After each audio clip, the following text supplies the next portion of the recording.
মির্জা আব্বাস সাহেব যে আজকে অসুস্থ কার কারণে, স্ট্রোক করেছেন কার কারণে? নাসিরউদ্দিন পাটোয়ারি যে সময় একের পর এক গালিগালাজ করছে, তাকে চাঁদাবাজ বলছে, আপনি এত বড় বড় কথা বলেন, আপনি বলেন যে গণ অভ্যুত্থান ঘটিয়ে দিবেন। আপনি জনাব তারেক রহমান বাংলাদেশের মাননীয় প্রধানমন্ত্রী, তার সহধর্মিণীকে নিয়ে, তার কন্যাকে নিয়ে আপনি কটাক্ষ করেন। আপনি বললেন যে তার স্ত্রীকে দিয়েছে হাসপাতালে, কন্যাকে দিয়েছে ফুটবল খেলায়, আর নিজে বৃষ্টি বিলাস করছে। এছাড়া আরো যে জঘন্য কথা তিনি বলেছেন সেটি হলো যে মাননীয় প্রধানমন্ত্রীকে ১/১১-র সময় যে কোমর ভেঙে দেওয়া হয়েছিল, তিনি এটিকে কটাক্ষ করেছেন। তিনি বলেছিলেন যে ওই সময় ডিজিএফআই ভেঙেছে, ভবিষ্যতে কারা ভাঙবে আমরা বলতে পারি না, জনগণ তার কোমর ভেঙে দিবে।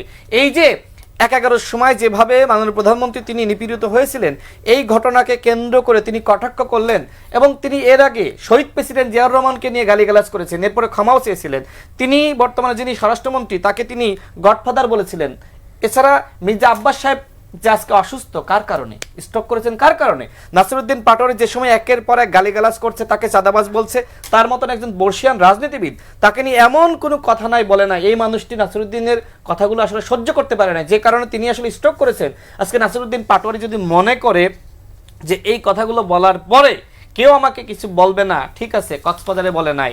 কক্সবাজারে জনাব সালাউদ্দিন আহমেদ তাকে প্রোটেকশন দিয়ে ঢাকায় পাঠিয়েছিল এবং এরকম আরো বিভিন্ন জায়গা থেকে প্রোটেকশন দিয়ে ঢাকায় পাঠিয়েছে। কিন্তু কত সময় ছাত্রদল, বিশাল একটি দল, তাদের অসংখ্য সমর্থক রয়েছে, কয়জনকে আপনি কন্ট্রোল করবেন? যেখানে মাননীয় প্রধানমন্ত্রী তিনি বাংলাদেশের হৃৎপিণ্ড, শহীদ প্রেসিডেন্ট জিয়াউর রহমান যেভাবে বাংলাদেশ গঠনে কাজ করেছেন, দেশনেত্রী বেগম খালেদা জিয়া যেভাবে মানুষের কল্যাণে কাজ করেছেন এবং তার পুত্র যেভাবে আজকে পুনর্গঠন করার জন্য সবাইকে আহ্বান করছেন যে আসেন, শুধুমাত্র সরকারি দলের পক্ষে বাংলাদেশ পুনর্গঠন করা সম্ভবপর নয়, আমাদের অপোজিশনে যারা আছে তাদের সহযোগিতা দরকার। সেখানে আপনি নতুন রাজনীতির কথা বলছেন, সংস্কারের কথা বলছেন, কিন্তু আপনি প্রতিদিন গালিবাজি করছেন। ভাই, এই গালিবাজি কোনো রাজনীতি হতে পারে না। কয়জনকে আপনি কন্ট্রোল করবেন? সেখানে দেখেন তারা বলছে যে গালিগালাজ নাকি একটি প্রতিবাদের ভাষা। তাহলে গালিগালাজ যদি প্রতিবাদের ভাষা হয়, তাহলে যে গালিগালাজ করছে তাকে ডিম মারা কেন প্রতিবাদের ভাষা হবে না? আমাকে বলেন, সেই ডিমটা আসলে শিবির মেরেছে, নাকি ছাত্রদল মেরেছে, নাকি সাধারণ কোনো মানুষ মেরেছে? আমি জানি না। আমি মনে করি নাসিরউদ্দিন পাটোয়ারি একটা ঘৃণ্য রাজনীতি করছে।